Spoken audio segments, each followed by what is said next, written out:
Ito po nagiging problema natin. Pag nagkakaedad, nagbabara yung mga ugat natin.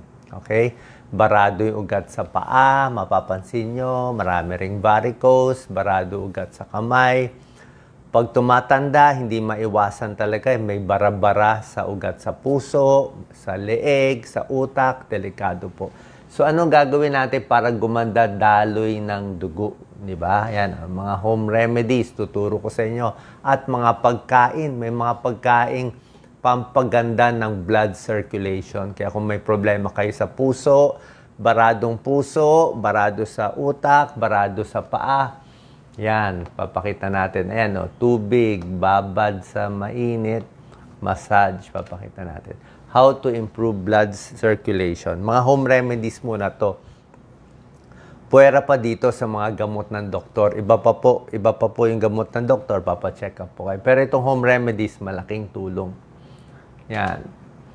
Basic lang naman, syempre, ito basic lang muna. Tigil sigarilyo, yan, di ba? Tama lang ang timbang, iinom ng maraming tubig kasi pag dehydrated tayo, kulang sa tubig, mas kulang yung yung daloy ng dugo, mas malapot yung dugo. So pag dehydrated ka, kulang ka sa tubig, hindi maganda, mas namamaga ang katawan. At bawas stress. Pag stress kasi yan na nakakabara ng ugat natin tumataas yung cortisol level. So pakita natin yung steps para lumuwag ang mga arteries natin. Ayan, no, lakad.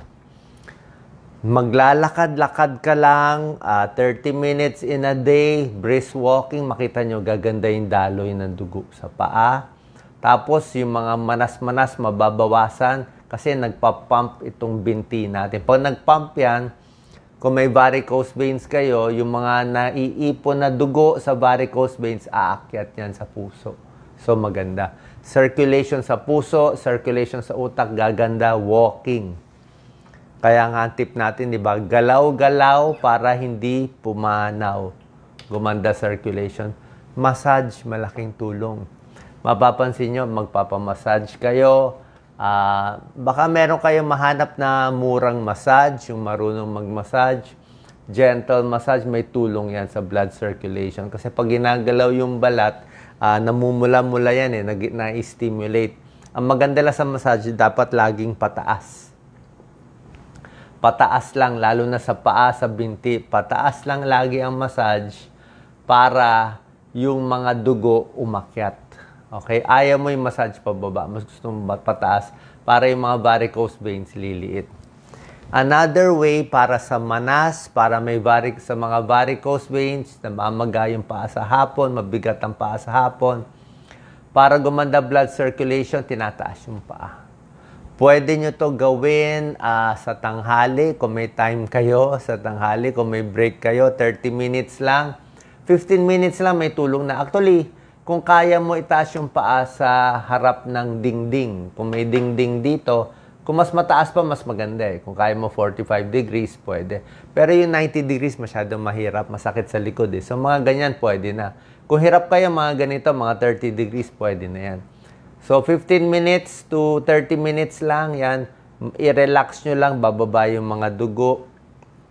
Liliit yung manas, malaking tulong. So, yung dugo, babalik, imbis na ma-imbak dyan. Actually, after this, maiihi kayo. Parang nagmamassage na rin yan Kung meron pa nagmamassage pataas, mas maganda pa. Matatanggal agad yung manas. Healthy foods, high fiber. Pag high fiber kakainin natin, maganda yan sa digestion. Mas maganda pag dumi natin, hindi tayo masyado iiri. Pag masyadong umiiri, yan ang prone ma-heart attack. Bawal sa may sakit sa puso, yung malakas umiri. Ulitin ko Pag may sakit sa puso, bawal umiri ng malakas. Yun ang nakamamatay. Okay? Marami namamatay sa banyo kasi nga may sakit sa puso, pilit iri. Pag umiiri tayo, kumikipot yung daanan ng coronary arteries, nahihirapan yung puso, nagkukulang ang blood supply, doon nagkaka-angina. Kasi yung pag-iri, hindi maganda yung epekto sa puso. Yan pa. Kailan pupunta sa doktor? Oras na nagbu-blue ang kamay, nagbu-blue ang paa, nagsusugat na sa paa. baka diabetic, may sugat sa paa, may problema sa nerves, may problema sa artery. Pag tumatanda, hindi rin pumapangit din yung daloy ng dugo. Diba? Mas namamanhid yung paa. Mas nababawasan yung mga buhok sa paa at nagsusugat-sugat. Delikado po. Pwedeng tumaas yung sugat niyan. Diyan tayo magpapacheck sa doktor. Slow healing, cold extremities, nangingimay, tingling of the feet and hands, nagbo-blue, paminsan pag malamig, pa-check sa doktor. Baka may baradong ugat. Ano naman yung mga pagkain kakainin natin para gumanda yung blood circulation? Hindi lang to para sa may sakit, kahit healthy ka. Kung mahilig ka mag-exercise, nagbabike ka, tumatakbo, maganda to para gumanda palalo ang blood circulation. Kung kayo athletes, mas kailangan nyo to. Tulad na sinabi ko, tigil bisyo, tigil sigarilyo, exposure sa air pollution, yan naman nakakabara, bawas stress. Tignan muna natin ano ang sintomas ng poor blood circulation. Ano yung senyales? 10 to. Pinakita ko na iba, di ba? Yung namamanhid, nagbo-blue. Pero yan, pwede mo Doc Lisa pakita. Namamanhid ang kamay at paa. Yan, poor blood circulation yan sa artery. Persistent fatigue and tiredness. Yan, baka medyo barado yung ugat sa paa, kaya hindi na makalakad, sumasakit. Nawawalan ng buhok sa paa.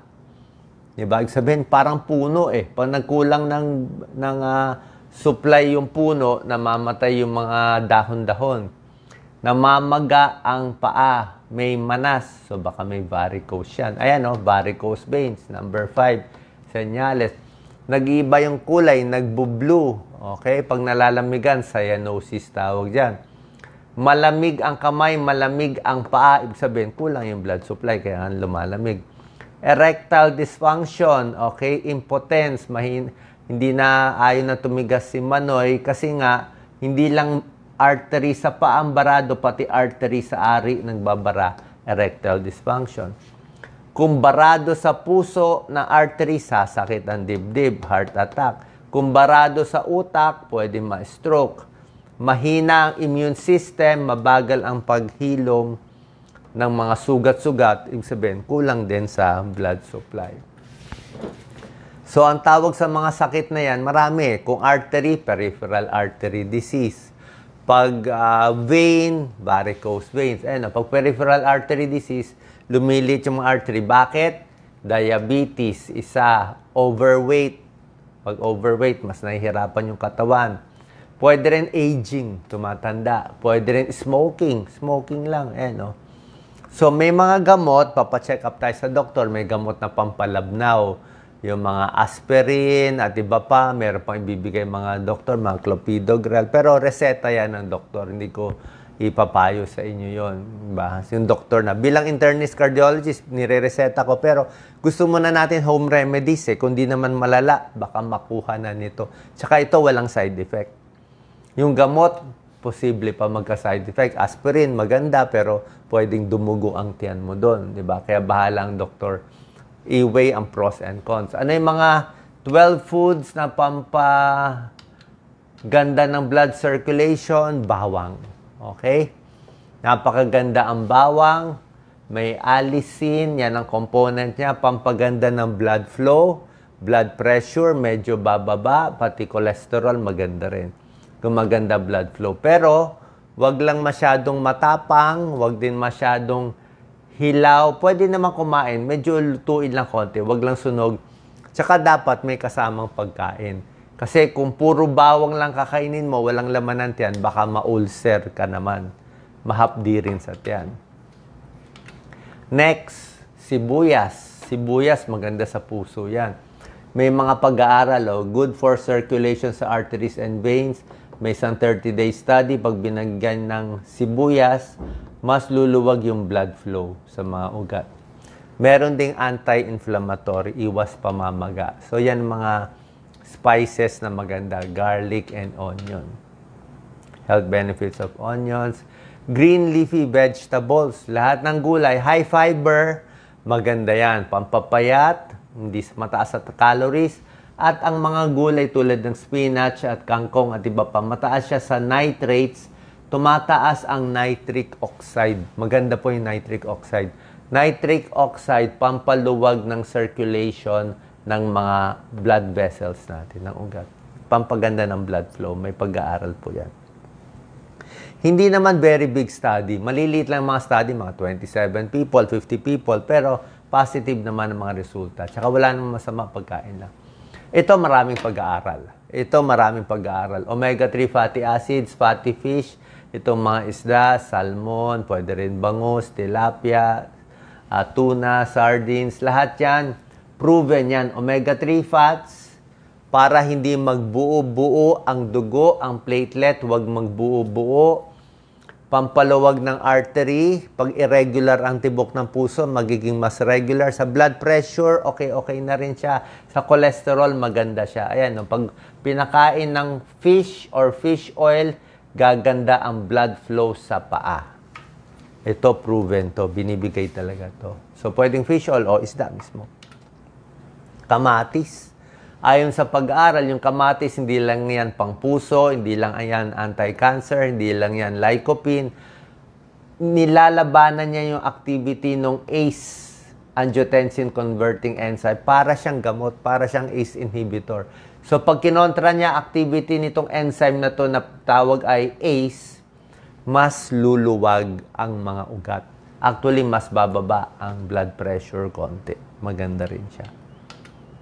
Turmeric, luyang dilaw, meron siyang curcumin. Nagpapataas din ng nitric oxide production. Okay? Ang turmeric, luyang dilaw, sama mo na yung luya mismo, number 7, maraming pag-aaral na yan. Pampababa ng blood pressure, pampaganda ng daloy ng dugo.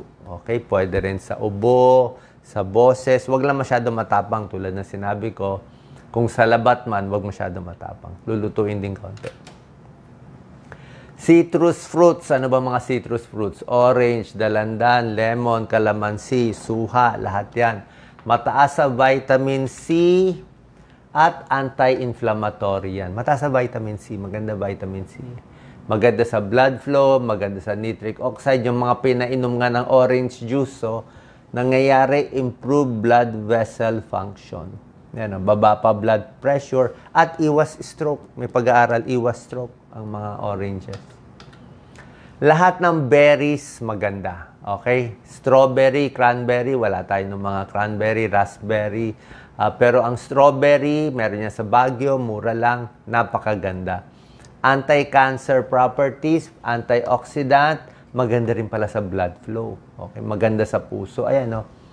Bawas pagbubuo ng platelet, bawas sa inflammation sa katawan. Yan, basta malinis lang ang strawberry. Huwag lang lagyan ng maraming asukal. Cranberry, blueberry, raspberry, basta berry, very, very healthy. Walnuts.